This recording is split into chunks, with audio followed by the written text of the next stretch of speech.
ஐயா அமித்ஷா அவர்கள் சென்னையில் வந்து சொல்லும்போது அந்த அந்த பேட்டி வந்து அந்த நாள் முழுக்க வந்து அன்னைக்கு நீங்கள் என்ன நடந்துன்னு நம்ம பார்த்தோம்.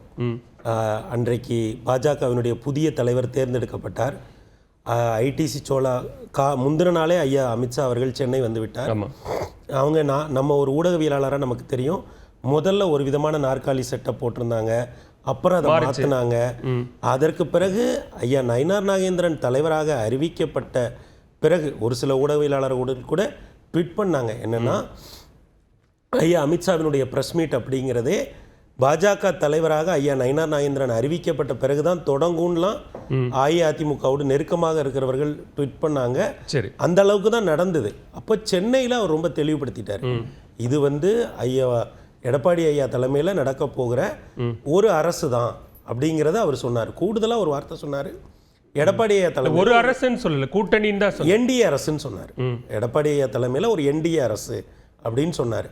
அதற்கு பிறகு டெல்லியில் வைத்து ஒரு தமிழ் நாளிதழுக்கு கொடுக்கப்பட்ட பேட்டியில் அவர் அஇஅதிமுகவிலிருந்து ஒருவர் முதலமைச்சராக வருவார் அப்படின்னு சொன்ன ஒரு இடமும் இன்றைக்கு ஆங்கில நாளிதழான இந்தியன் எக்ஸ்பிரஸுக்கு இன்றைக்கு இல்லை, அதிலே இன்னொரு நேர்காணல்லையும் தேசிய ஜனநாயக கூட்டணி ஆட்சி அமைக்கும், அதில் பாஜக அங்கம் வகிக்கும்ங்கிற கருத்தையும் சொல்லியிருக்காரு. அப்போ என்ன நம்ம புரிஞ்சுக்க வேண்டியதாக இருக்குன்னா, 2021ஆம் ஆண்டு தேசிய ஜனநாயக கூட்டணி தமிழ்நாட்டில் வலுவாக இருந்தது. சரி, அந்த கூட்டணி அதற்கு பிறகு 2024 தேர்தலில் அவ்வளவு வலுவாக இல்லை.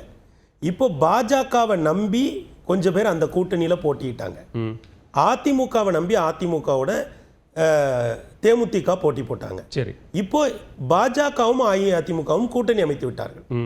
ஆனால் அதிமுகவுடன் இருந்த தேமுதிகவும் கூட்டணி இன்னும் உறுதிப்படுத்தலை. சரி, என்டிஏல இருந்தாங்கல்ல, அதாவது அவங்க பாரதிய ஜனதாவோடு தேர்தலை சந்திச்சாங்கல்ல, அதுல அமமுகவும் ஓபிஎஸ் அவர்கள் தலைமையிலான அணியும் இந்த கூட்டணிக்குள்ள இருக்கா அப்படின்னா அஇஅதிமுக அதுல ஒரு கனத்த மௌனம் காக்குறாங்க. சரி, இல்லையா? அவங்க வந்து அதை உறுதிப்படுத்த மாட்டேங்கிறாங்க. ஆனா அவங்க தரப்புல என்ன சொல்றாங்க, நாங்க என்டிஏ கூட்டணியில இருக்கிறோன்றாங்க. இல்லையா? இதுல ஒரு சிக்கல் இருக்கு. பாட்டாளி மக்கள் கட்சி இதுவரைக்கும் தங்களுடைய எந்த கூட்டணியில தாங்கள் இருக்கிறோம் அப்படிங்கிறத இன்னமும் உறுதிப்படுத்தல. அப்போ நாம எங்க போயிடுறோம்னா, ஆட்சி அதிகாரம் அதுல பங்கு யாருக்கு அப்படிங்கிறத பார்க்கிறோம். ஆனால் இங்க கூட்டணி ரெண்டாக அமைவதிலே ஒரு சிக்கல் இருக்கு பாருங்க.